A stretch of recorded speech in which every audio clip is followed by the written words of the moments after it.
Hi everyone, இந்த வீடியோவில் நம்ம என்ன பார்க்க போகிறோம் அப்படின்னா சாப்டர் 9 அப்ளிகேஷன் அண்ட் இன்டெகிரேஷனில் ஒன் ஷாட் ரிவிஷன். ஓகேவா, நேற்று ஆல்ரெடி 10th சாப்டர் வந்து அப்லோட் பண்ணியிருந்தோம். நிறைய பேர் கமெண்ட்டில் கேட்டது வந்து 9th சாப்டருக்கு அப்லோட் பண்ணுங்கள் அப்படின்னு தான் கேட்டிருந்தீங்க. கொஞ்சம் பேர் 5th சாப்டர் 6th சாப்டரும் அப்லோட் பண்ணுங்கள் அப்படின்னு சொல்லியிருந்தீங்க. பட் 5th சாப்டரும் 6th சாப்டரும் ஆல்ரெடி அப்லோட் பண்ணியிருக்கோம். அது வந்து 10th சாப்டருக்கு நேற்று ரிலீஸ் பண்ண வீடியோவில் வந்து கமெண்ட்டில் பின் பண்ணி வச்சுருக்கேன், நீங்கள் ரெஃபர் பண்ணுங்கள். அண்ட் இந்த வீடியோ பார்க்குறவங்க மறக்காமல் வீடியோக்கு லைக் பண்ணிட்டு பாருங்கள். ஓகேவா, இதில் 9th சாப்டர் கம்ப்ளீட்டாக கான்செப்ட் வைஸ் எக்ஸ்பிளைன் பண்ணிடுறேன். அண்ட் கொஞ்சம் சம்ஸ் பண்ணுறேன். ரிமைனிங் சம்ஸ் நீங்கள் ட்ரை பண்ணி பாருங்கள். ஓகேவா, ஃபஸ்ட் திங், இது மேஜராக சுற்றிட்டு இருக்குது ரீமான் இன்டெகிரேஷன் பேஸ் பண்ணி தான். ஓகேவா, ஃபஸ்ட்டு ரீமான் இன்டெகிரல் அப்படின்னா என்னென்னா, ஒரு கண்டினியூஸ் ஃபங்க்ஷனோ இல்லை ஒரு பவுண்டட் ஃபங்க்ஷனோ ஏதாவது ஒன்று இருக்குதுன்னு வச்சுக்கோங்க. ஸோ கண்டினியூஸ் ஃபங்க்ஷன்னா என்னது, கையெடுக்காமல் ஃபங்க்ஷன் வரைய முடியும்னா அது கண்டினியூஸ் ஃபங்க்ஷன். பவுண்டட் ஃபங்க்ஷன்னா என்னால் ஒரு ரியல் நம்பர் கண்டுபிடிக்க முடியும், positive real number, such that அந்த ஃபங்க்ஷனை வந்து அதுக்குள்ளே அடைச்சிட முடியும். ஓகேவா, ஸோ அதுதான் பவுண்டட் ஃபங்க்ஷன் சொல்லுவாங்க. ஃபார் எக்ஸாம்பிள், இந்த ஃபங்க்ஷன் வந்து இவ்வளோ தூரம் தான் மூவ் ஆகுது, மேலேயும் கீழேயும்.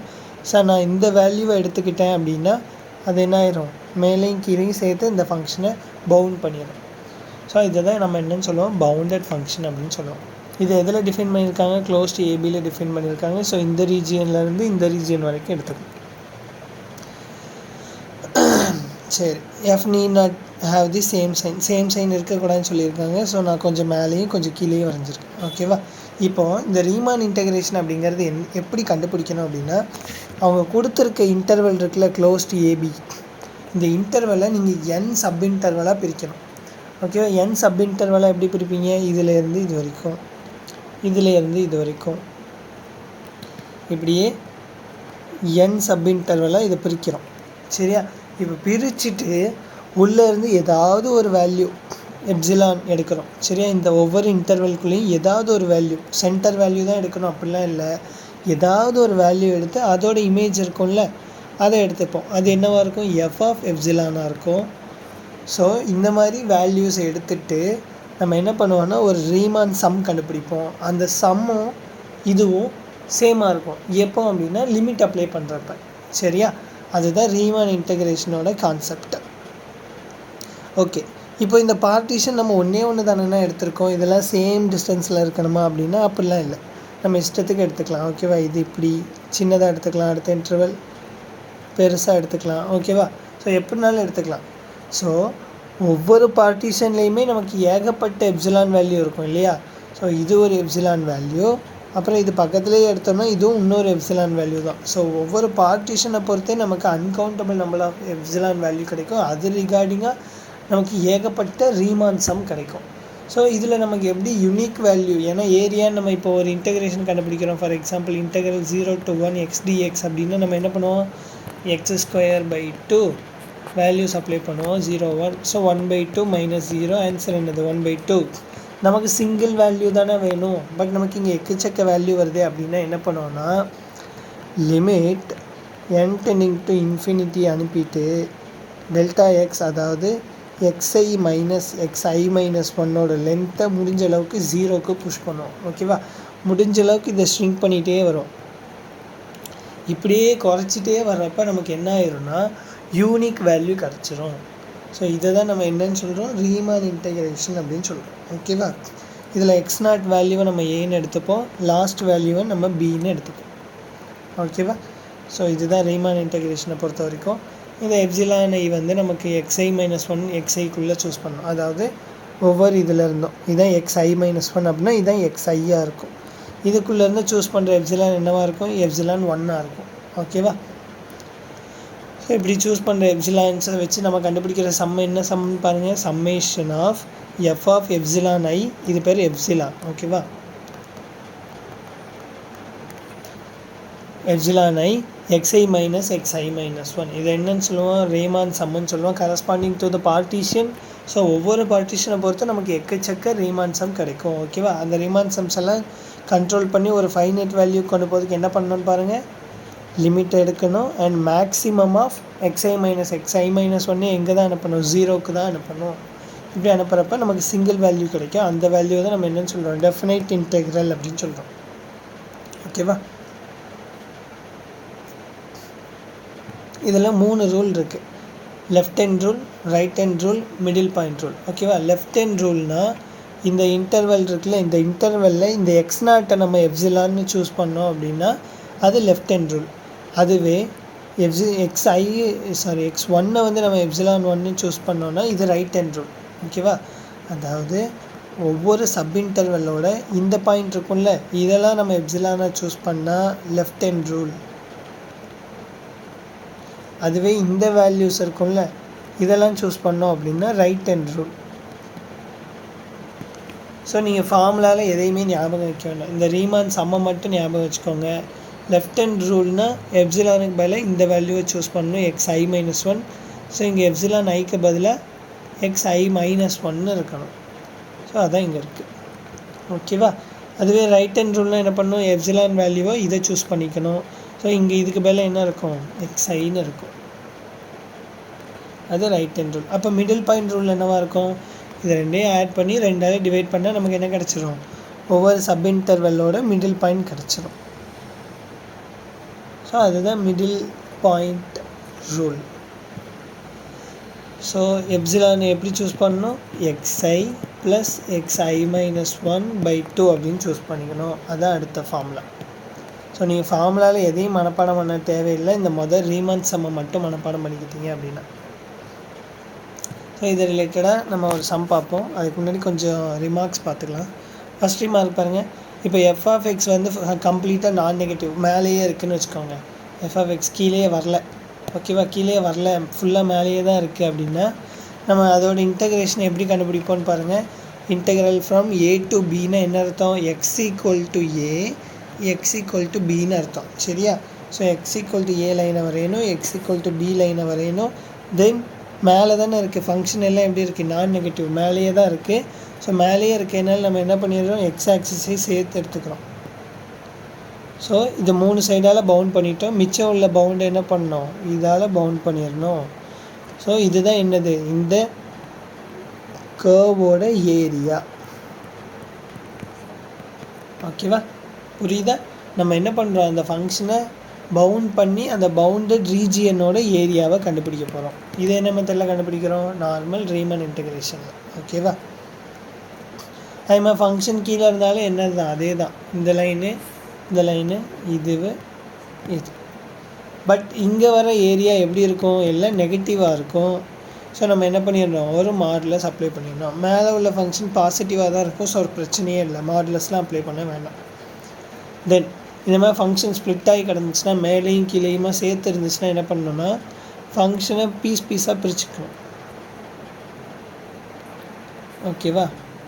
இப்படி பிரிச்சுட்டிங்கன்னா ஃபஸ்ட்டு இந்த ஏரியா தனியாக கண்டுபிடிச்சிருவீங்களா, அது என்னது, a to c வரைக்கும். ஸோ a to c இது இருக்குது, a to c1, சாரி இது c1 c1 f(x) dx. அடுத்த வேல்யூ எங்கே இருக்குது, இங்கேருந்து இது வரைக்கும் இருக்குது.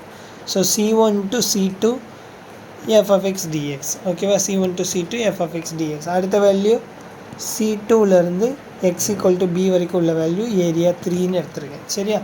ஸோ இந்த ஃபுல் இன்டகிரேஷனை நம்ம என்ன பண்ணுறோம், பீஸ் வைஸ் பிரிச்சுக்கிறோம். ஓகேவா? தென் இந்த இன்டகிரேஷன் மேலே தான் இருக்குது. ஸோ பாசிட்டிவ், இந்த ஏரியா பாசிட்டிவ், பிரச்சனை இல்லை. இந்த ஏரியாவும் பாசிட்டிவ், பிரச்சனை இல்லை.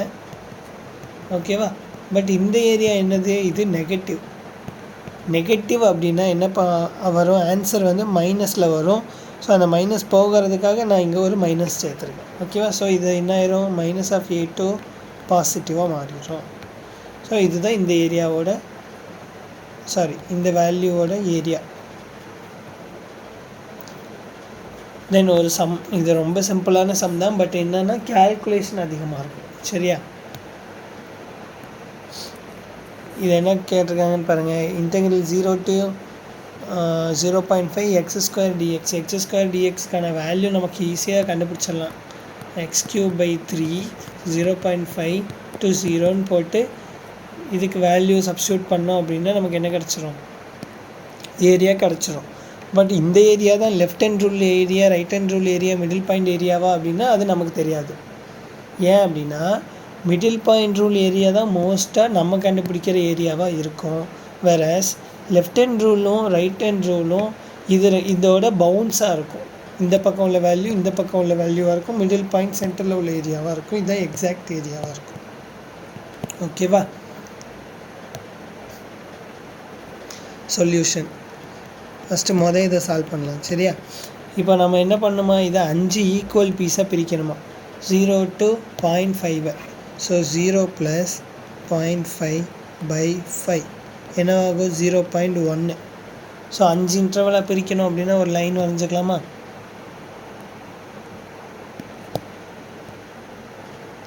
சாரி,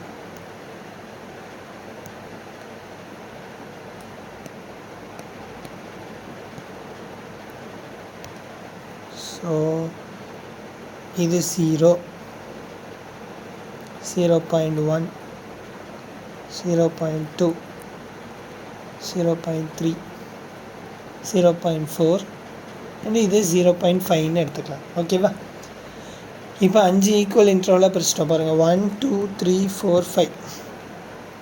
இதுக்கப்புறம் என்ன பண்ணணும், லெஃப்ட் ஹேண்ட் ரூலை யூஸ் பண்ணணும். லெஃப்ட் ஹேண்ட் ரூல்னால் என்ன வேல்யூஸ்லாம் எடுக்கணும், 0, 0.1, 0.2, 0.3, 0.4 வரைக்கும் எடுக்கணும். ஏன், சப் இன்டர்வல்ஸ் என்னெல்லாம்னு பாருங்கள். சப் இன்டர்வல்ஸ் ஆர்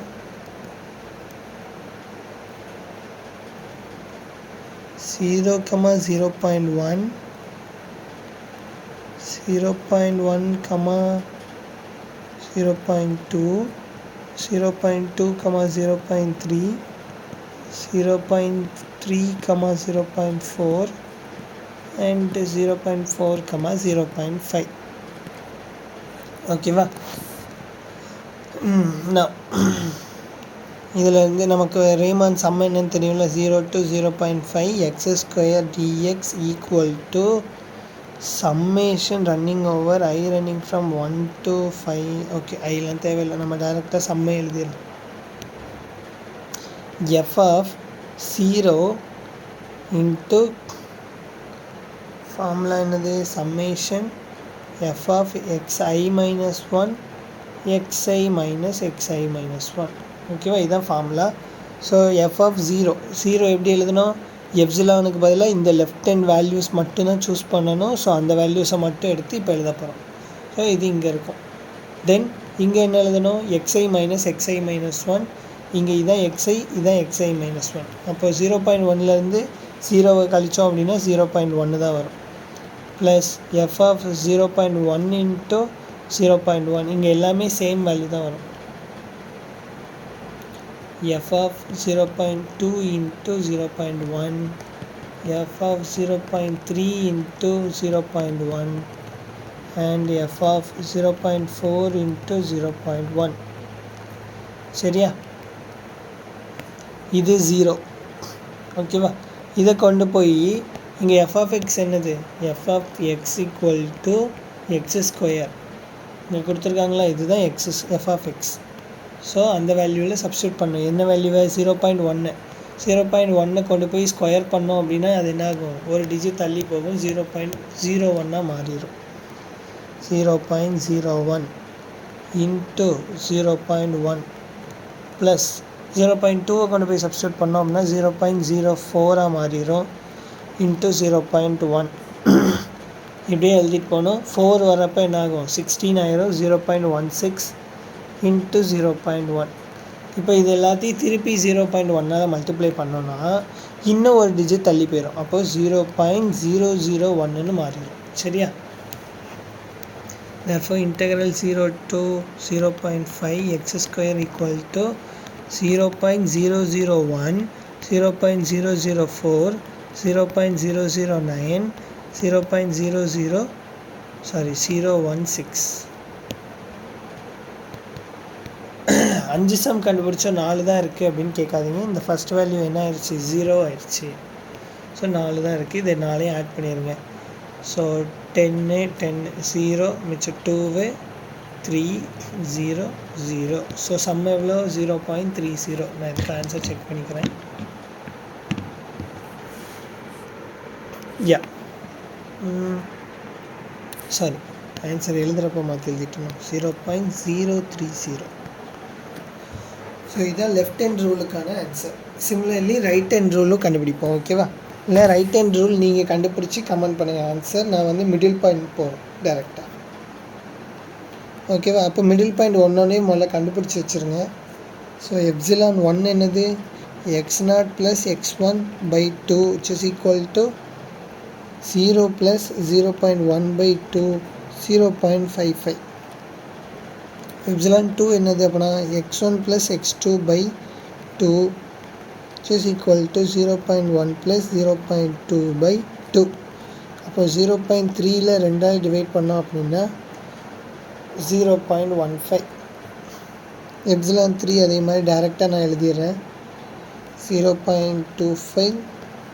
எப்சிலான் 4 வந்து 0.35 அண்ட் எப்சிலான் 5 வந்து 0.45. ஸோ இதுதான் நம்மளோட எப்சிலான் வேல்யூஸ். இப்போ இன்டெகிரேஷன் என்னது 0 to 0.5 x² dx equal to இந்த வேல்யூஸ் எல்லாத்தையும் ஆட் பண்ணோம், அவ்வளோதான். f of 0. இங்கே 55 இல்லை 0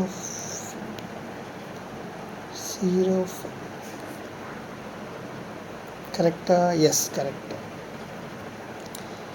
0.5 plus f of 1.5 plus f of 2.5 plus f of 3.5. ஆக்சுவலாக இதில் கேல்குலேஷன் பார்ட் தான் கொஞ்சம் போரு, மற்றபடி சம்மு ஈஸியான சம் தான், ஒன்றுமே இல்லை இந்த சம்மில் யோசிக்கிறதுக்குன்னு. இந்த 0.1 போன சம்மில் பாருங்கள் எல்லாத்துலேயும் இருந்துச்சா 0.1 0.1 0.1 0.1 அண்ட் 0.1. ஸோ நான் என்ன பண்ணுறேன், இந்த இதில் காமனாக வெளில தூக்கி போட்டேன். ஸோ கடைசியாக நம்ம அதை மல்டிப்ளை மட்டும் பண்ணிக்கலாம், சரியா? ஸோ இது எல்லாத்துக்கும் இப்போ ஸ்கொயர் கண்டுபிடிக்கணும். இதோட ஸ்கொயர் என்னது 25. ஸோ இங்கே ஒரு 0 இருக்குது, ஸோ இன்னொரு 0 சேர்த்து போட்டுக்கணும். அப்போ 0025 வரும். Is equal to 0.0025 plus 0.0225 plus 15 square, அது 25 ஸ்கொயர் என்னது 625 0.625. 35 ஸ்கொயர் என்னது 1225. therefore 0.1225 ப்ளஸ் 45 ஸ்கொயர் எனக்கு தெரியாது, நான் ஆன்சர் பார்த்து சொல்கிறேன் 2025. Okay, 0.2025 into 0.1. இதோட சம் வந்து புக் பார்த்து சொல்லிடுறேன். இதில் ஒன்றும் இல்லை, நார்மல் சம் தானே, நீங்கள் ஆட் பண்ணி பார்த்துக்கோங்க. 0.4125. ஓகேவா? வெளியில் என்ன இருக்குது, ஒரு 0.1 இருக்குது. ஸோ அதையும் மல்டிப்ளை பண்ணிட்டோம் அப்படின்னா 0.04125 வரும். ஸோ இதுதான் இதோட ஆன்சர் அண்ட் இதுதான் இதோட அப்ராக்சிமேட்டட் வேல்யூவும் கூட, சரியா? இப்போ பாருங்கள், இதில் ஏதாவது ஒர்க் இருக்கா அப்படின்னா எதுவும் இல்லை. அந்த ஃபார்முலாவை மட்டும் நீங்கள் ஞாபகம் வச்சுக்கிட்டீங்க அப்படின்னா ஈஸியாக இதில் 5 மார்க் எடுத்துடலாம் கேட்டாங்க அப்படின்னா. இதில் ரைட் ஹேண்ட் ரூல் மட்டும் நீங்கள் சால்வ் பண்ணி எனக்கு ஆன்சர் கமெண்ட் பண்ணுங்கள், ஓகேவா? Next, limit formula to evaluate this integration. இப்போ லிமிட் ஃபார்முலா அப்ளை பண்ணணும் இல்லையா? ஸோ லிமிட் ஃபார்முலா எப்படி அப்ளை பண்ணணும்னு பாருங்கள். இது எல்லாத்தையும் ஈக்குவல் சப் இன்டர்வலாக இப்போ பிரிக்கிறோம், சரியா? ஸோ நம்மக்கிட்ட ஒரு லைன் இருக்குது, அந்த லைனை ஈக்குவலாக கட் பண்ணுறோம், ஓகேவா? 1 ஓகே, பென் கொஞ்சம் ஒழுங்காக எழுத மாட்டேங்குது. 1 2 3 அப்படியே எத்தனை பார்ட்டாக கட் பண்ணுறாங்க, n ஈக்குவல் இன்டர்வலாக கட் பண்ணுறாங்க. இப்படி கட் பண்ணால் என்ன ஆகும், மொத்த டிஸ்டன்ஸ் எவ்வளோ, a to b தான். இது a, இது b. ஸோ மொத்த டிஸ்டன்ஸ் எவ்வளோ, b மைனஸ் a. எத்தனையை பிரிக்கிறாங்கன்னு பாருங்கள், n ஈக்குவல் இன்டர்வல்ஸாக பிரிக்கிறாங்க. So b minus a by n. So மொத்த டிஸ்டன்ஸை நம்ம எத்தனை பீஸாக கட் பண்ணுறோம், n பீசஸாக கட் பண்ணுறோம். தேர்ஃபோர் ஒவ்வொரு டிஸ்டன்ஸோட வேல்யூவும் என்னவா மாறிடும்னா b மைனஸ் a பை என்னன்னு மாறிடும், சரியா? இந்த விஷயத்த நீங்கள் ஷார்ப்பாக புரிஞ்சுக்கணும். மொத்த டிஸ்டன்ஸ் வந்து இதிலேருந்து இது வரைக்கும் உள்ள மொத்த டிஸ்டன்ஸ் என்னவாக இருக்கும், b மைனஸ் ஏவாக இருக்கும். இது எத்தனை சப் இன்டர்வல்ஸாக பிரிக்கிறோம், n சப் இன்டர்வல்ஸ், அதுவும் ஈக்குவல் சப் இன்டர்வல்ஸாக பிரிக்கணும். ஸோ இது n ஸ்லைஸ் பண்ணணும். அப்போது ஒவ்வொரு டிஸ்டன்ஸும் எத்தனை பீஸாக மாறிடும், b மைனஸ் ஏ பை என் பீசஸாக மாறிடும். ஓகேவா? இதை நல்லா புரிஞ்சுக்கணுன்னா இப்போ ஒரு லைன் எடுத்துக்கோங்க. இதோட டிஸ்டன்ஸ் 1, இது வந்து 5. ஸோ மொத்த டிஸ்டன்ஸ் எவ்வளோ, 5 மைனஸ் 1 4. ஓகேவா? 4 டிஸ்டன்ஸ் இருக்குது. இப்போ இந்த 4 டிஸ்டன்ஸை வந்து ஈக்குவலாக பிரிங்க அப்படின்னாங்கன்னா நீங்கள் என்ன பண்ணுவீங்க, 1 1 1 1 பிரிச்சிடலாம். 4 பீஸாக ஈக்குவல் 4 பீசஸாக பிரிங்க அப்படின்னாங்கன்னா 1 1 1 1 அப்படின்னு பிரிப்போம்ல, அதே மாதிரி தான் நான் இங்கே வந்து ஜென்ரலாக பிரித்து எழுதியிருக்கேன். ஓகேவா? புரிஞ்சுக்க ட்ரை பண்ணுங்கள்.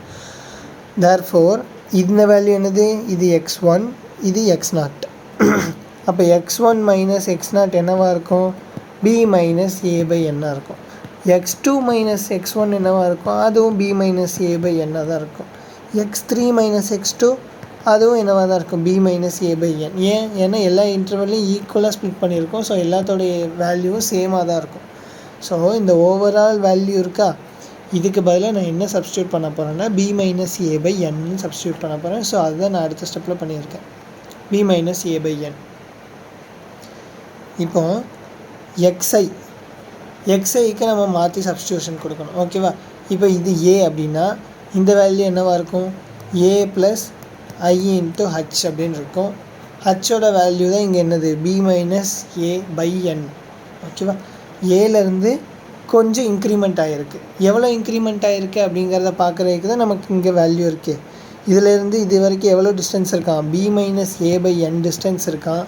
தேர்ஃபோர் a1 எப்படி எழுதுவோம், a1 ஈக்குவல் டு a0. இதை வந்து a0ன்னு எடுத்துப்போம். அப்போ இது என்னது a1, சரியா? அப்போ a1 equal to a0 plus b minus a by n. அப்போ a2 என்ன பண்ணுவோம், a1 plus b minus a by என்னன்னு வரும். விச் இஸ் ஈக்குவல் டு a1க்கு வேல்யூ நமக்கு தெரியும்ல, a1ஓட வேல்யூ என்னது, இந்த வேல்யூ. அதை கொண்டு போய் சப்ஸ்டியூட் பண்ணிடுங்க.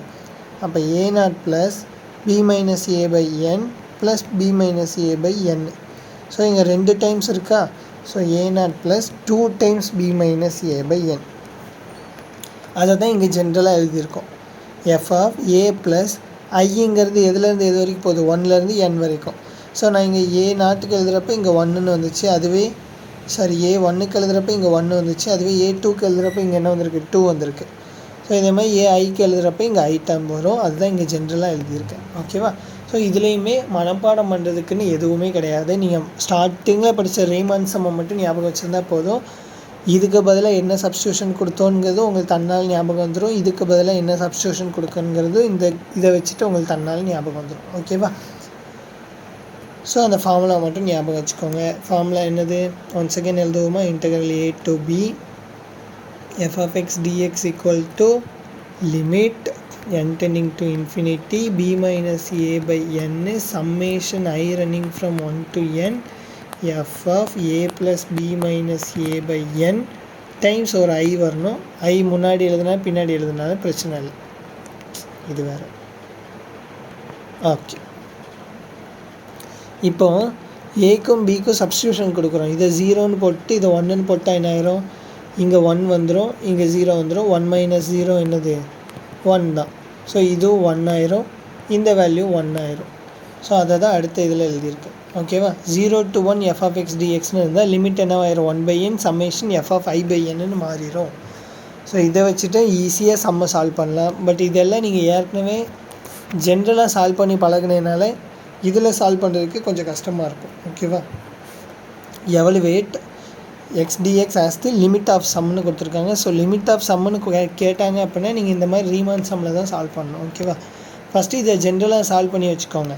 அப்போ தான் நீங்கள் கண்டுபிடிக்கிற ஆன்சர் கரெக்டாக இல்லை தப்பான்னு உங்களால் கெஸ் பண்ண முடியும். ஜென்ரலாக சால்வ் பண்ணால் இதுக்கு என்ன ஆன்சர் வரும், integral x dx x square 0 to 1 equal to 1/2ன்னு ஆன்சர் வரணும். ஓகேவா? 1/2ன்னு வந்துச்சுன்னா நீங்கள் பண்ணுற சம்மோட மெத்தட் வந்து கரெக்டு, அப்படி இல்லைன்னா நீங்கள் பண்ணதில் ஏதோ தப்பு இருக்குதுன்னு அர்த்தம். ஓகே, இப்போ ஃபார்முலா என்னது, integral 0 to 1 f of x dx equal to limit n tending to infinity 1/n summation போடல, சம்மேஷன் f of 1/n. இங்கே f of x என்னது, x.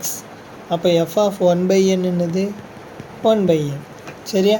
அப்போ ரெண்டையும் சப்ஸ்டியூட் பண்ணிடுங்க. Integral 0 to 1 x dx equal to limit n tends to infinity 1/n summation f of 1/nக்கு பதிலாக 1/n substitute பண்ணிடுங்க. Running from 1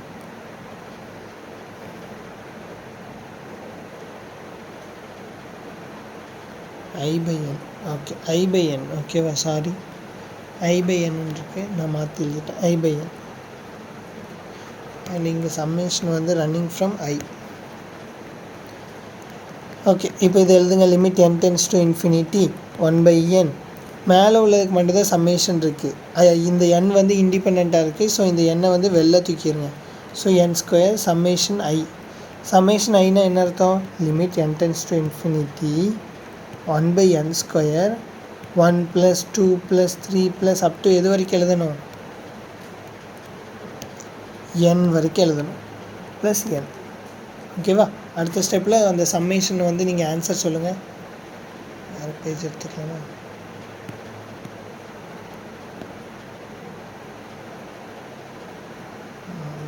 எது வரைக்கும் எழுதியிருக்கோம்?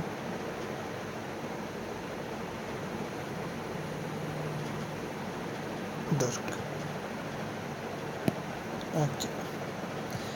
Therefore, integral 0 to 1 x dx equal to limit n tending to infinity 1/n² into n plus 1/2. இந்த formula உங்களுக்கு ஞாபகம் இருக்கும்னு நினைக்கிறேன். Sum of first n natural numbers கொடுத்துருந்தாங்க அப்படின்னா அதை ஆட் பண்ண இந்த ஃபார்முலா தான் உங்களுக்கு கிடைக்கும். இப்போது இங்கே ஒரு n இருக்குது. ஸோ ஒரு n கேன்சல். இதில் ஒரு n இருக்கா, இந்த எண்ணை வெளில தூக்கிடுங்க. வெளில தூக்கிட்டோம் அப்படின்னா என்ன ஆகும்?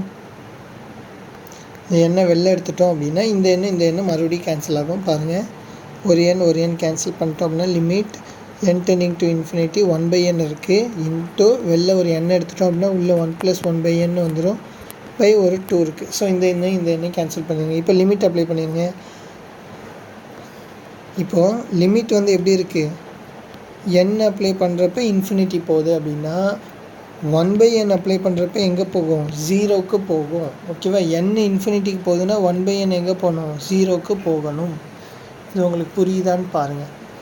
லிமிட் ஒரு வேல்யூ இன்ஃபினிட்டியை நோக்கி போயிட்டுருக்கு அப்படின்னா அதோட இன்வெர்ஸ் எங்கே போகும்? 0வை நோக்கி போகும்.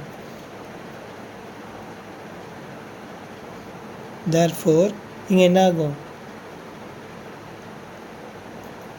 இதை மாற்றி எழுதிக்கோங்க. Limit n tends to infinity 1/2 plus limit n tends to infinity 1/n. இது 0க்கு போயிடும். இதில் லிமிட்டே அப்ளை பண்ண தேவையில்லை. ஸோ இது வெளில வந்துடும். தர்ஃபோர் வெறும் 1/2 + 0 1/2. ஸோ இதுதான் நம்மளோட ஆன்சர். ஓகேவா? இதே மாதிரி இந்த சம் ட்ரை பண்ணுவோமா? ஸோ ஃபார்முலா மேலே எழுதுங்க. 0 to 1 f of x dx. இன்றைக்கி பெண் ரொம்ப மோசமானது. Limit n tending to infinity 1/n summation f of i/n. இங்கே f of x என்னது? x³ கொடுத்துருக்காங்க. அப்போ f of i/n என்னது? i³/n³. ஸோ எல்லாத்தையும் அப்ளை பண்ணி வெளில எடுங்க. Limit n tending to infinity 1/n⁴. ஏன் n⁴ வந்துச்சு அப்படின்னா வெளில ஒரு n இருக்கா, இங்கே ஒரு n³ வரும். அந்த n³ நான் சேர்த்து வெளில எடுத்துட்டேன். மிச்சம் உள்ளது மட்டும் உள்ளே எழுதுங்க. i running from 1 to n i³. i³ என்ன அர்த்தம்? 1 + 2³ + n³ வரைக்கும் வரும். இதோட ஃபார்முலா என்னது? n × n + 1/2 the whole square. அப்போ இது தனித்தனியாக போட்டோம் அப்படின்னா என்ன ஆகும்? நான் எல்லாத்தையும் சிம்பிளாகவே எழுதிடுறேன். n² × n + 1 the whole square by 4ன்னு வந்துடும். ஸோ இந்த n²ஐயும் இதையும் கேன்சல் பண்ணிட்டோம் அப்படின்னா ரிமைனிங் என்ன இருக்கும்? Limit n tending to infinity 1/n² summation summation தானே நம்ம மாற்றி எழுதியிருக்கோம். Into n + 1 the whole square by 4ன்னு இருக்கும். இதில் இப்போ என்ன இருக்குது? n இருக்குது. வெளில காமனாக எடுக்கிறப்ப இந்த ஸ்கொயரோடு சேர்த்து வரும். ஸோ வெளில வரப்போ n²ன்னு வந்துடும். Limit n tending to infinity 1/n² into n² 1 + 1/n the whole square by 4. ஓகேவா? இது ரெண்டையும் கேன்சல் பண்ணிடுங்க. இப்போ இதை எக்ஸ்பேண்ட் பண்ணி எழுதணும் அப்படின்னா 1 ப்ளஸ் லிமிட் இருக்குது, limit n tends to infinity 1 plus 2/n plus 1/n². So வெளில இருக்க 4 உள்ளே எழுதணும் அப்படின்னா இங்கே ஒரு 4, இங்கே 4 போட்டோம் அப்படின்னா 2 ஆயிரும். ஸோ இங்கேயும் 4. ஸோ ஃபைனலாக என்ன வருது? Limit n tending to infinity 1/4 plus 1/2n plus 1/2² n² இருக்குது. இது ரெண்டுக்கும் லிமிட் அப்ளை பண்ணோம் அப்படின்னா இதுவும் 0 ஆயிரும், இதுவும் 0 ஆயிரும். இது மட்டும் தான் ரிமைனிங் கிடைக்கும். ஸோ ஆன்சர் என்னது? 1/4. இந்த ஆன்சர் கரெக்டான அப்புறம் செக் பண்ணணும்ல. செக் பண்ணால் நார்மல் இன்டகிரேஷன் பண்ணுங்கள். x⁴/4 லிமிட்ஸ் அப்ளை பண்ணணும்னா 1/4. ஸோ ஒரு ஸ்டெப்பில் முடிக்கிற சம்ம கொஞ்சம் எக்ஸ்பேண்ட் பண்ணி எழுதுகிற மாதிரி இருக்கும். பட் ஈஸி தானே, எதுவும் எதுவும் நிறைய ஞாபகம் வச்சுக்கிற மாதிரி இல்லை. இந்த ஒரே ஒரு ஃபார்முலா ஞாபகம் வச்சுட்டிங்க அப்படின்னா சம்மு டக்குன்னு ஆன்சர் வந்துடும். தென் கொஞ்சம் இம்பார்ட்டண்ட் ப்ராப்பர்ட்டிஸ் இருக்குது, அதை பார்ப்போம்.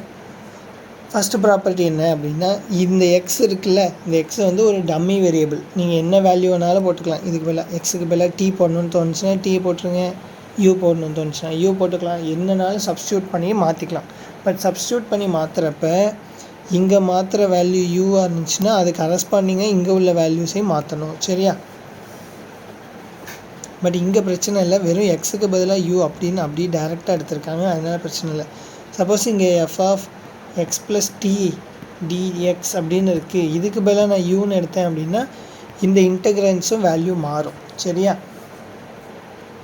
தென் இன்டகரல் b to aன்னு இருந்துச்சுன்னா negative of integral a to bன்னு மாற்றிக்கலாம். ஸோ இந்த இன்டகிரேஷனை மாற்றணுன்னா ஒரு நெகட்டிவ் அப்ளை பண்ணணும், அவ்வளோதான்.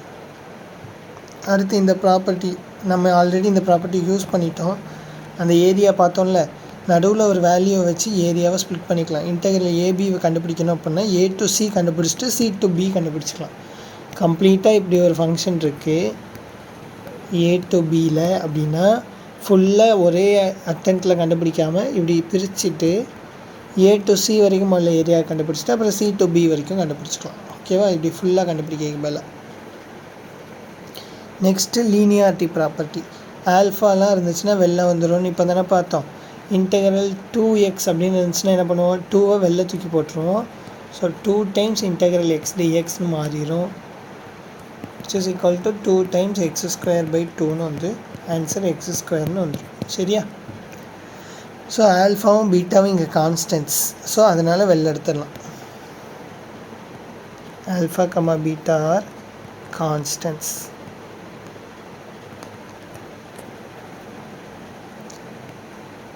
தென் இது வந்து சப்ஸ்டியூஷன். இது வந்து உங்களுக்கு இப்போ தேவையில்லை, லைட்டாக பார்த்து வச்சுக்கோங்க. ஓகேவா? சப்ஸ்டியூட் பண்ணுறோம். எக்ஸுக்கு பதிலாக வேறு ஒரு ஃபங்க்ஷன் சப்ஸ்டியூட் பண்ணோம் அப்படின்னா நான் இப்போ இதில் சொன்னேன்ல, இங்கே எக்ஸுக்கு பதிலாக சம் x + tன்னு இருந்துச்சுன்னா சப்ஸ்டியூஷன் பண்ணுறப்ப மாறும் அப்படின்ட்டு. அதே தான் இங்கே பண்ணியிருக்காங்க. எக்ஸுக்கு பதிலாக g(u)ன்னு ஒரு ஃபங்க்ஷன் எடுத்தோம் அப்படின்னா dx என்ன வரும்? dg(u/du) × du அப்படின்னு வரும். அண்டு இதுக்கு வேல்யூஸ்லாம் மாற்றணும்ல. இங்கே a இருக்குது, இங்கே b இருக்குன்னா g(a) கண்டுபிடிக்கணும், g(b) கண்டுபிடிக்கணும். எதில் சப்ஸ்டியூட் பண்ணி? இங்கே எக்ஸுக்கு பதிலாக a, எக்ஸுக்கு பதிலாக bன்னு போடுறப்ப யூக்கு பதிலாகவும் மாற்றி எழுதணும். therefore இந்த g(a) தான் c, இந்த g(b) தான் d. தென் இதுக்கு பதிலாக உள்ள சப்ஸ்டியூஷன், இதுக்கு பதிலாக உள்ள சப்ஸ்டியூஷன் மாற்றி எழுதியிருக்காங்க. அவ்வளோதான். இது நீங்கள் இப்போதைக்கு ரொம்ப தேவையில்லை. இது சம் பண்ணுறப்ப உங்களுக்கு ஈஸியாக வந்துடும், நேச்சுரலாகவே வந்துடும். Integral a to b f(x dx) same as இது ரெண்டையும் ஆட் பண்ணிவிட்டு அதுலேருந்து எக்ஸை கழிச்சாலும் சேமாக தான் இருக்கும். ஓகேவா? Replace a/0 and b/a. So suppose இதை 0 ஆக்கிட்டோம், இதை a ஆக்கிட்டோம் அப்படின்னா என்னாகும்? Integral 0 to a f(x dx) is same as f(a - x dx) அப்படின்னு மாறிடும். So integral 0 to a f(x dx) கண்டுபிடிக்கிறதும் எஃப்பில் a - xன்னு சப்ஸ்டியூட் பண்ணிவிட்டு கண்டுபிடிக்கிறதும் சேம் வேல்யூ தான் வரும் அப்படின்றாங்க. ஓகேவா? ஒரு 0 to 2a f(x dx) இதுவும் ஈஸியாக கண்டுபிடிச்சிடலாம், வெறும் இன்டெக்ரேஷன் தான். இதை மோஸ்ட்டாக யூஸ் பண்ண மாட்டோம் எங்கேயும் இந்த மாதிரி இன்டெக்ரேஷன்ஸ். தென் எஃப் வந்து ஈவன் ஃபங்க்ஷன்னா என்ன அர்த்தம்? f(-x) சப்ஸ்டியூட் பண்ணுறப்ப எனக்கு திருப்பி f(x) தான் வரணும். ஏதாவது ஒரு ஈவன் ஃபங்க்ஷன் கொடுங்க. For example x². இதில் f(-x)ன்னு சப்ஸ்டியூட் பண்ணால் என்னாகும்? -(x²) which is again x square which is f of x. So f of minus x எப்போல்லாம் f of x ஆகுதோ அப்போல்லாம் ஃபங்க்ஷன் என்னன்னு சொல்லுவோம், ஈவன் ஃபங்க்ஷன் அப்படின்னு சொல்லுவோம். சரியா? எனக்கு இதே மாதிரி வேறு ஒரு எக்ஸாம்பிள் கமெண்ட் பண்ணுங்கள். ஓகே, ஈவன் ஃபங்க்ஷனுக்கு. சிமிலர்லி ஆட் ஃபங்க்ஷனுக்கும் ஒரு எக்ஸாம்பிள் கமெண்ட் பண்ணுங்கள். ஓகேவா? நான் ஆட் ஃபங்க்ஷனுக்கு ஒரு எக்ஸாம்பிள் தரேன், நீங்கள் வேறு ஒரு எக்ஸாம்பிள் தாங்க. சிம்பிள் எக்ஸாம்பிள் ஏதாவது ஒன்று, ரொம்ப காம்ப்ளிகேட்டட் எக்ஸாம்பிள்ஸ் வேணாம். ஓகே, இப்போ ஈவன் ஃபங்க்ஷனாக இருந்துச்சு அப்படின்னா -a to a இன்டகிரேஷனாக இருந்துச்சுன்னா நம்ம அதை எப்படி மாற்றிக்கலாம், 2 times 0 to a அப்படின்னு மாற்றிக்கலாம்.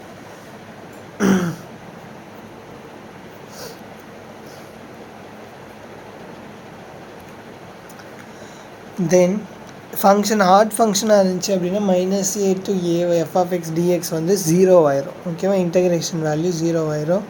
அண்ட் ஆட் ஃபங்க்ஷனுக்கு எக்ஸாம்பிள், முதல்ல ஆட் ஃபங்க்ஷன்னா என்னது, f of -x equal to -f of x இருக்கணும். தென் இது ஆட் ஃபங்க்ஷன். சச்ச ஃபங்க்ஷனுக்கு -a to a f of x dx எடுத்தோம் அப்படின்னா 0 ஆயிரும். எக்ஸாம்பிள் ஏதாவது கொடுப்போமா, x எடுத்துப்போமா, அப்போ integral -1 to 1 x dx equal to என்ன வேல்யூன்னு கேட்டாங்கன்னா நீங்கள் உட்காந்து x²/2 1 to -1 ஈக்குவல் டு அப்படின்லாம் சால்வ் பண்ண வேண்டாம். என்ன மட்டும் பண்ணால் போதும், எக்ஸ் வந்து நமக்கு தெரியும் இது ஒரு odd function. Therefore integral -1 to 1 x dx equal to 0ன்னு கண்ணை மூடிட்டு போட்டுருவோம். ஓகேவா? அதுவே இன்டகிரல் -1 to 1 x² dx அப்படின்னு கேட்டிருந்தாங்கன்னா என்ன பண்ணோம், equal to 2 times 0 to 1 x² dx. இதோட வேல்யூ நமக்கு ஆல்ரெடி தெரியும், என்னது 1/2. therefore 2 times 1/2, சாரி 1/2 இல்லை 1/3. therefore 2/3 தான் இதோட answer.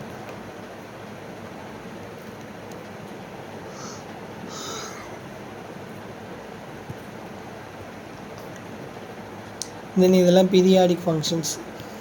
f of 2a minus xும் f of xும் சேமாக இருக்குது அப்படின்னா, ஃபார் எக்ஸாம்பிள் இப்போ ஏக்கு பதிலாக பையன்னு எடுத்துக்கோங்க. அப்போ என்னாகும், sin 2π minus x is same as sin x. ஏன்னா sin x எல்லாம் பீரியாடிக் ஃபங்க்ஷன். 0 to π 0 90ல் 1, அப்போ இது pi. Joe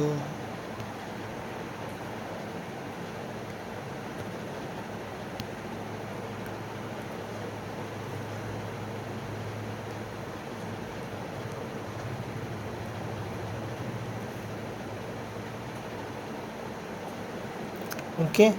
so sine function இப்படியே தான் ரிப்பீட் ஆகும். ஏலேருந்து எது வரைக்கும், -π to π வரைக்கும் உள்ள டிஸ்டன்ஸில். ஸோ மொத்த டிஸ்டன்ஸ் எவ்வளோ, 2π. So sine is a periodic function of period 2π.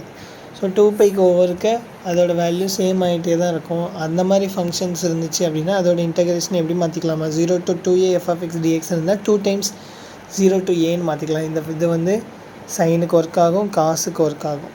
ஓகேவா? தென் 2a minus x equal to -f of x இருந்துச்சு அப்படின்னா இப்படி மாற்றி எழுதிக்கணும் அப்படின்னு கொடுத்துருக்காங்க.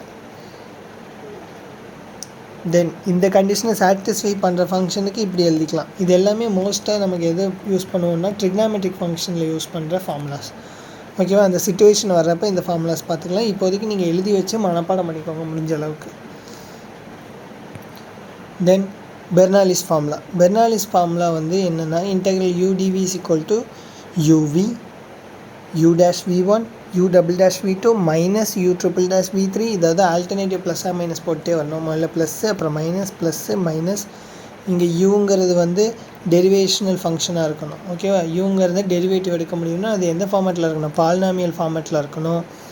தென் v வந்து இன்டகிரேட் பண்ண முடிகிற ஃபங்க்ஷனாக இருக்கணும். For example integral x e⁻x அப்படின்னா இது பாலினாமியல் ஃபார்மேட்டில் இருக்கா, அப்போ இதை என்னென்னு எடுத்துக்கணும், யூன்னு எடுத்துக்கணும். இதை ஈஸியாக இன்டகிரேட் பண்ண முடியும். தேர்ஃபோர் இதை டிவின்னு எடுத்துக்கணும்.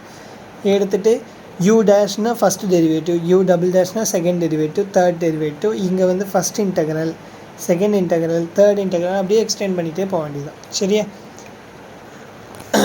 இங்கே ஒரு எக்ஸாம்பிள் கொடுத்துருக்குன்னா, integral 0 to π x² cos nx dx. So அந்த எக்ஸாம்பிள் இப்போ சால்வ் பண்ணலாமா. u is equal to என்னென்னு எடுக்கணும், இதுதான் பாலினாமியல் ஃபார்மேட்டில் இருக்குது. therefore u is equal to x square. அப்போ u dash என்னது 2x, u double dash என்னது 2, u triple dash என்னது 0 ஆயிரும். ஸோ இதோட முடிஞ்சு. அதுவே dv என்னது cos nx, அதுவே v என்ன ஆகும், vனா இன்டெகிரேட் பண்ணோம், cos இன்டெகிரேட் பண்ணோம் அப்படின்னா sin x by n, then v dash திருப்பி cos nx by n, அப்புறம் v double dash minus sin nx by n cube. சரியா? Integration of sin ax equal to minus cos ax by aன்னு எழுதணும். அதனால தான் கீழே வந்து இங்கே n இருந்ததுனால ஃபஸ்ட்டு n, திருப்பி n வரதுனால n ஸ்கொயர், திருப்பி n வரதுனால n கியூப். சரியா? இப்போ ஃபார்முலா என்னது, integral u dv is equal to ub minus u dash v1 plus u double dash v2. அப்படியே எழுதிட்டே போக வேண்டியதான். அப்போ uv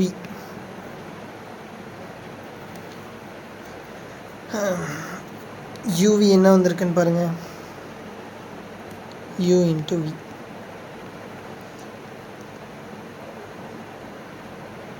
சாரி, ஏர்பாட்ஸ் போட்டு எடுக்கிறேன்னா காது ரொம்ப வலிக்குது. Okay, udv is equal to uv. So uv என்னது x square sin nx by n over pi to 0. Sine வந்து 0 தான் பையில்.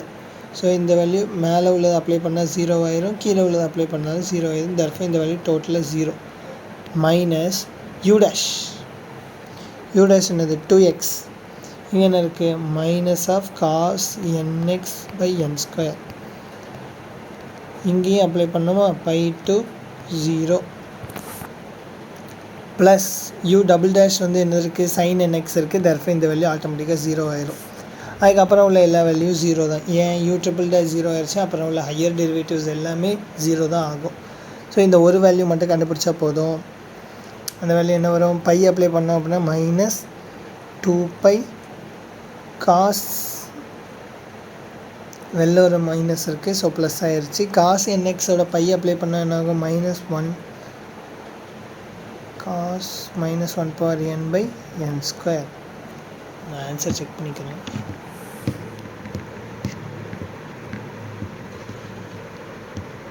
(9.31).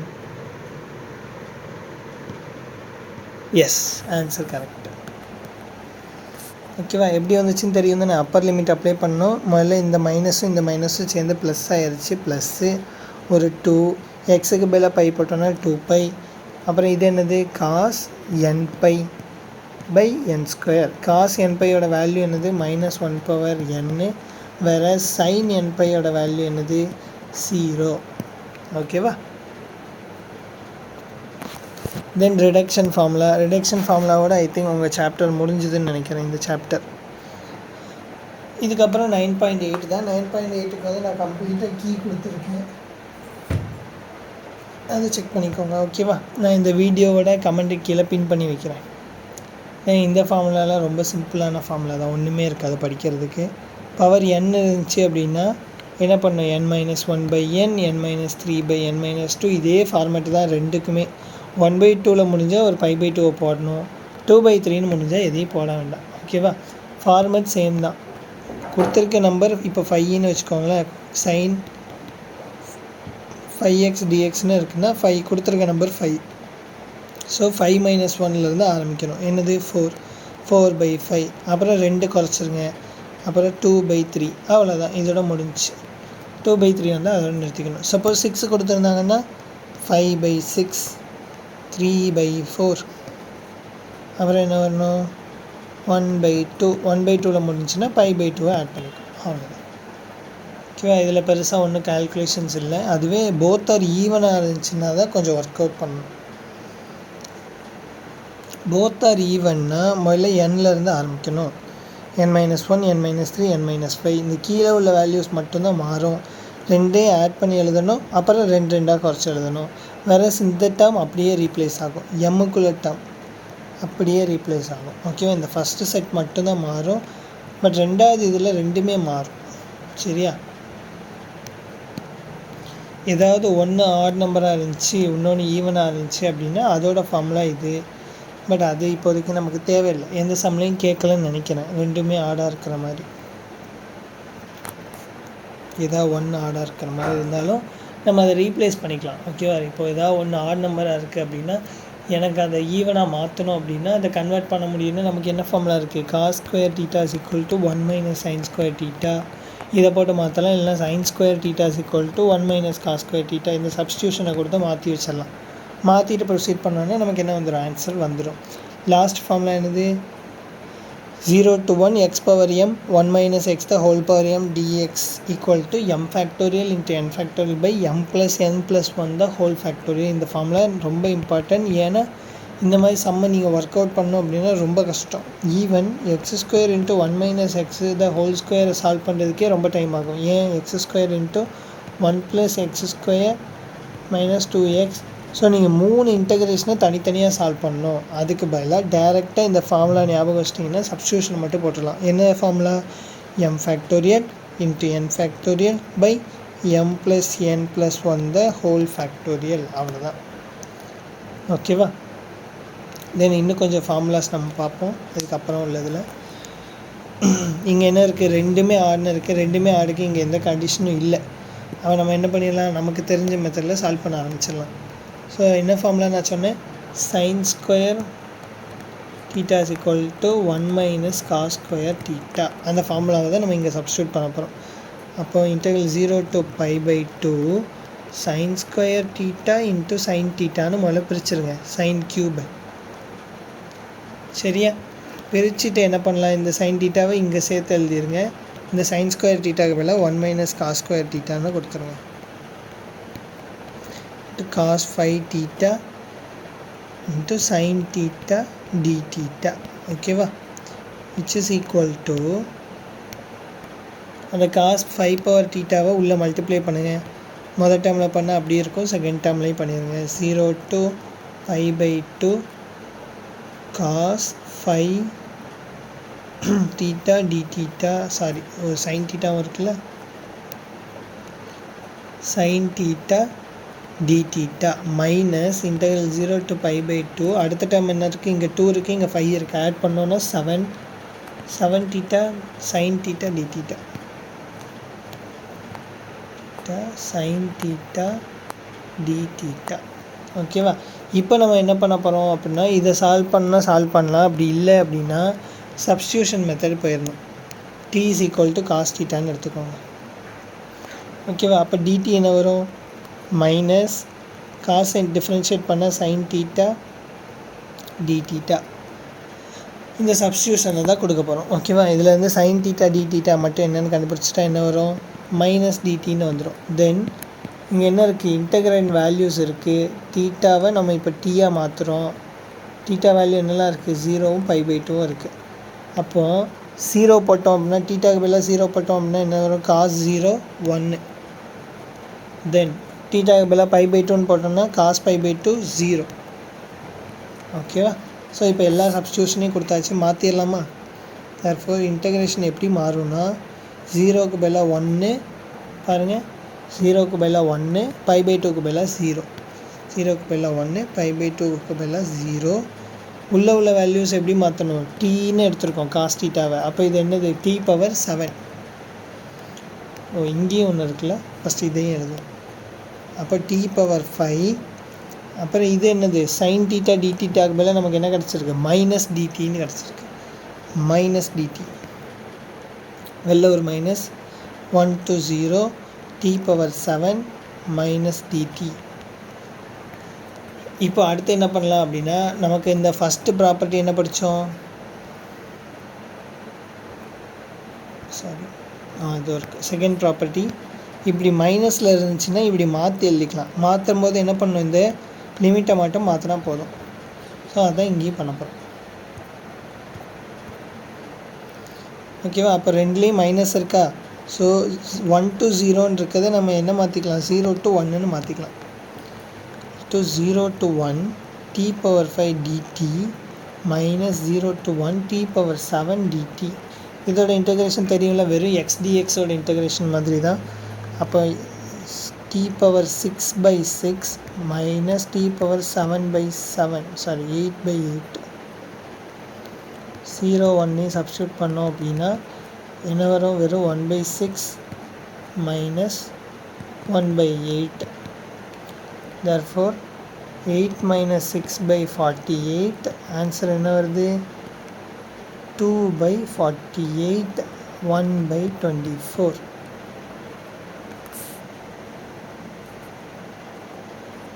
கரெக்டு தானே? ஓகே, ஏதோ தப்பு விட்டுருந்தேன் அப்படின்னா சொல்லுங்கள், ஓகேவா? ஐ திங்க் ஆன்சர் கரெக்டு தான் நினைக்கிறேன். 1/24. I think answer correct. Suppose ஏதாவது மிஸ்டேக் பண்ணியிருந்தேன் அப்படின்னா மறக்காமல் கமெண்ட் பண்ணிடுங்க. தென் இந்த சம்மில் பாருங்கள், ரெண்டுமே ஈவனாக இருக்குது. ரெண்டுமே ஈவனுக்கு ஃபார்முலா என்ன கொடுத்துருக்கேன்னு பாருங்கள். போத் ஆர் ஈவன்னா n-1லேருந்து ஆரம்பிக்கணும். செகண்ட் செட்டு அப்படியே தான் இருக்குது. இங்கே n இதில் இருக்குது? காசில் இருக்குது. ஸோ இதில் மட்டும் m+n போடணும். ஸோ ஃபார்முலா நான் இங்கே எழுதுகிறேன். போத் ஆர் ஈவனாக இருந்துச்சுன்னா n-1/m+n n-3/m+n-2 அப்படியே எழுதிட்டே போனோம். அது ஒரு ஸ்டேஜுக்கு அப்புறம் நின்றோம் தானாகவே, ஏன்னா சப்ட்ராக்ட் பண்ணிகிட்டே எழுதிட்டு போகிறோம். ஸோ அதுவே ஒரு ஸ்டேஜில் நின்றோம். அதுக்கப்புறம் என்ன வரணுமா? m-1/m m-3/m-2 இப்படியே எழுதிட்டே போகிறோம். ஓகேவா? கடைசியில் எதில் முடியும்? π/2ல் முடியும்னு நினைக்கிறேன். 1/2 × π/2 செக் பண்ணலாம் நம்ம. இப்போ ஃபார்முலா படி m = 4 n = 6 டேரெக்டாக கொண்டு போய் சப்ஸ்டியூட் பண்ணுங்க. 6 - 1/6 + 4 × 6 - 3/6 + 4 - 2 × 6 - 5/6 + 4 - 4. இதுக்கப்புறம் நம்ம சப்ட்ராக்ட் பண்ணோம் அப்படின்னா நெகட்டிவில் போயிடும். ஸோ இதுக்கப்புறம் பண்ண முடியாது. ஸோ இதுதான் கடைசி டேர்ம். அடுத்து என்ன வரணும்? இது எம்லேருந்து அடுத்து ஸ்டார்ட் பண்ணணும். எம் இங்கே என்னது? 4. ஸோ 4 - 1/4. அடுத்து 4 - 3/2 இல்லை 4 - 2ன்னு எழுதிப்போமா? இன்ட்டு 1/2 × π/2. சாரி, இங்கேயே ஆல்ரெடி 1/2 வந்துடும் நினைக்கிறேன். ஸோ இந்த 1/2 தேவையில்லை. 5/10 × 3/8 × 1/6 × 3/4 × 1/2 × π/2. அவ்வளோதான். 1 3 is 3, 2 3s are 6, இங்கே 1 5 is 5, 5 2s are 10, sorry 2 5s are 10. So இங்கே 2 பவர் எத்தனை இருக்குதுன்னு பாருங்கள். இது 1, இது 2 பவர் 3 8னா, ஸோ 4, இது ஒன்று 5, இது ஒரு 2 ஸ்கொயரா 7 8 9 இருக்குது. டினாமினேட்டரில் 2 பவர் 9 இருக்குது. நியூமரேட்டரில் ஒரே ஒரு 3 மட்டும் இருக்குது, 3π. 2 பவர் 9ஓட வேல்யூ என்னது? 3π/512. ஸோ இதுதான் இதோட ஆன்சர். தென் இந்த சம் எப்படி சால்வ் பண்ணணும்? x² 1 - x the whole square reduction formula படி integral 0 to 1 x power n to 1 - x power m dx இப்படி இருந்துச்சுன்னா ஃபார்முலா என்னது? m factorial into n factorial by m plus n plus 1 the whole factorial. So டைரெக்டாக ஃபார்முலாவில் apply பண்ணிடுங்க. 2 factorial into 3 factorial by 2 plus 3 plus 1 the whole factorial equal to 2 into 3 into 2 by 6 into 5 into 4 into 3 into 2. So இதெல்லாம் cancel ஆகும். ஒரு 2 ஒரு 2 ஒரு 3 ஒரு 3 இன்னொரு 2 இன்னொரு 2. ஸோ ஆன்சர் என்னது? 7 10 15 60. So answer 1/60. ஓகே, உங்களுக்கு இன்னொரு டாபிக் இருக்குது போல், காமா இன்டெகிரேஷன். ஓகேவா? ஆக்சுவலாக 2 இன்டெகிரேஷன்ஸ் உண்டு, beta integration and gamma integration. Beta integration வந்து 0 to 1 x power n 1 - x power m dx -1 n - 1 something. இந்த ஃபார்மேட்டில் தான் இருக்கும் ஆக்சுவலாக அந்த இன்டெகிரேஷன். ஓகேவா? அதோட கண்டினியூஷனாக வந்தது தான் நமக்கு காமா இன்டெகிரேஷன். ஓகேவா? ஸோ இந்த இன்டெகிரேஷன் எதுலேருந்து எது வரைக்கும் 0 to 1 e power minus x x power n minus 1 dx. And இதுக்கு நமக்கு ஃபார்முலா இருக்குது, நீங்கள் ஃபார்முலாவை மட்டும் அப்ளை பண்ணுங்கள். அண்ட் இது காமா இன்டெகிரேஷன் லெவலில் கொஞ்சம் ஃபார்முலாஸை நான் கொடுத்துருக்கேன். ஓகேவா? தென் 0 to infinity e power minus x x power n dx equal to n factorial. இது என்னன்னு சொல்லுவோம், காமா இன்டெகிரேஷன் சொல்லுவோம். அண்ட் இதை காமா ஆஃப் என்னு சொல்லுவாங்க. ஓகேவா?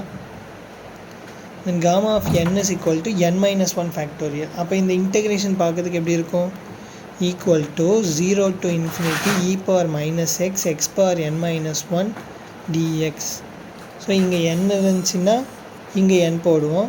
ஸோ இங்கே n minus 1 இருக்கிறதுனால இங்கே n minus 1. So gamma of n is equal to இதுதான் வேல்யூ.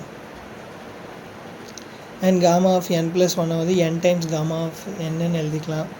தென் e power minus ax x power n இருந்துச்சுன்னா டினாமினேட்டரில் போக மட்டும் a power n plus 1ன்னு வரும். தென் அதே மாதிரி இந்த ஃபார்முலா 4 ஃபார்முலாஸ் இருக்குது, பார்த்துக்கோங்க. ஓகேவா? முடிஞ்ச அளவுக்கு மெமரைஸ் பண்ணிக்கோங்க. ப்ரூஃப் வந்து புக்கில் இருக்குது, செக் பண்ணிக்கோங்க. எதுவும் டவுட்ஸ் அப்படின்னா கமெண்ட் பண்ணுங்கள். ஓகேவா? தென் இந்த ஃபார்முலா படி இப்போ பார்த்தோம் அப்படின்னா இது எப்படி இருக்குது, ஃபார்முலா ஆக்சுவலாக என்னது, 0 to infinity x power n e power minus ax dx equal to formula என்னது, n factorial by a power n plus 1. இங்கே என்னோட வேல்யூ 5ன்னு கொடுத்துருக்காங்க, ஏயோட வேல்யூ 3ன்னு கொடுத்துருக்காங்க. ஏயோட வேல்யூ -3ன்னு எடுத்துடக்கூடாது, ஏன்னா ஃபார்முலாவில் ஒரு மைனஸ் இருக்கிறதுனால இந்த மைனஸ் ஃபார்முலாவில் உள்ளது. ஸோ இந்த 3 மட்டும்தான் ஏவோட வேல்யூ. ஓகேவா? ஸோ டைரெக்டாக சப்ஸ்டியூட் பண்ணிட்டோம் அப்படின்னா 5 factorial by 3 power 5 plus 1. இதை அப்படியே நிறுத்தணும்னா நிறுத்திக்கலாம். 5 factorial by 3 power 6ன்னு. அப்படி இல்லை அப்படின்னா 5 into 4 into 3 into 2 by 3 power 6 ஒரு இது கேன்சல் ஆயிரும். ஸோ 20 40 by 3 power 5ன்னு எழுதிக்கலாம். ரெண்டே எழுதினாலும் கரெக்டு தான். ஓகேவா? I think that's it. இதோட முடிஞ்சு எந்த லெசன் 9th லெசனோட கம்ப்ளீட் ரிவிஷன் முடிச்சாச்சு. இதில் நம்ம டிஸ்கஸ் பண்ணாதது அப்படின்னு பார்த்தா இம்ப்ராப்பர் இன்டெக்ரல்ஸ் தான். இம்ப்ராப்பர் இன்டெக்ரல்ஸ் அப்படின்னா என்னென்னா, integral 0 to infinity f of x dx அப்படின்னு இருக்குன்னா நம்ம என்ன பண்ணுவோன்னா ஒரு கான்ஸ்டன்ட் டீயை போட்டு t to infinity 0 to t f of t dt அப்படின்னு மாற்றி எழுதிப்போம். ஓகேவா? டைரெக்டாக இன்ஃபினிட்டி அப்ளை பண்ணாமல் நம்ம என்ன பண்ணுவோம், இன்ஃபினிட்டியை லிமிட்டில் ரன் பண்ண விட்டுட்டு ஒரு டீயை போட்டுருவோம், ஒரு வேரியபிளை போட்டு மாற்றிப்போம். ஓகேவா? ஸோ இது மட்டும்தான் டிஸ்கஸ் பண்ணல. ஆக்சுவலாக இது தேவையில்லை. இதில் சம் அப்படின்னு பார்த்தா இல்லை, கொஞ்சம் ஃபார்முலாஸ் அண்ட் ஒரே ஒரு சம் மட்டும் இருக்குது. 9.5ல் 2 சம் இருக்குது எக்ஸசைஸில். அந்த 3 சம் தான். மற்றபடி 9th சாப்டர் வந்து கம்ப்ளீட்டாக நம்ம ரிவைஸ் பண்ணிட்டோம். மோஸ்ட் இம்பார்ட்டன்ட் திங் இதில் உள்ள எல்லா ஃபார்முலாவையும் நீங்கள் படிச்சிருக்கணும். ஓகேவா? இந்த ஃபார்முலா, ரிடக்ஷன் ஃபார்முலாவில் உள்ளது, then properties of definite integrals, இது எல்லாத்தையும் நீங்கள் கம்ப்ளீட்டாக படிச்சிருந்தீங்க அப்படின்னாலே 9th சாப்டர் கம்ப்ளீட்டாக முடிச்சிடலாம். அண்ட் 10th சாப்டருக்கு நேற்று 1 hourக்குள்ளே ஒரு வீடியோ வந்துருச்சு. 1 hour டைம் டியூரேஷன் தான் இருக்கும் அந்த வீடியோக்கும். ஸோ அதையும் நீங்கள் பார்த்துட்டீங்க அப்படின்னாலே மோஸ்ட்டாக 9th சாப்டர் 10th சாப்டர் தான் ஸ்டூடெண்ட்ஸ் வந்து விட்டுட்டு மற்ற எல்லாத்தையும் கவர் பண்ணுவாங்க. பட் 1 hour நீங்கள் ஸ்பெண்ட் பண்ணீங்க அப்படின்னாலே ஒரு 2 5 மார்க் ஈஸியாக நீங்கள் அட்டன் பண்ணுற அளவுக்கு நான் கம்ப்ளீட்டாக கீ கொடுத்துட்டேன். And 9.8 most important, 10.8 most important. ரெண்டுலேருந்து ஒவ்வொரு 5 மார்க் கேரண்டீடாக வரலாம். ஓகேவா? பட் இம்பார்ட்டன்ட் கொஷின் அப்படின்னு எதுவும் கிடையாது. இம்பார்ட்டன்ட் கான்செப்டாக நீங்கள் படிங்க. ஓகேவா? ஸோ 10.8 இம்பார்ட்டன்ட், அது நீங்கள் தரவாக படிச்சிட்டிங்க அப்படின்னாலும் 9.8 9.9 நீங்கள் தரவாக படிச்சிட்டிங்கனாலும் கண்டிப்பாக ஒவ்வொரு 5 மார்க்ஸ் நீங்கள் அட்டன் பண்ணிடலாம். இன்க்ளூடிங் எக்ஸாம்பிள்ஸையும் சேர்த்து படிக்கணும். ஓகேவா? ஏன்னா எந்த கொஸ்டின் கேட்பாங்கன்னே தெரியாது. ஸோ முடிஞ்ச அளவுக்கு எல்லாத்தையும் கவர் பண்ண பாருங்கள். அண்ட் எக்ஸாம் நல்லா பண்ணுங்கள். All the best and thank you.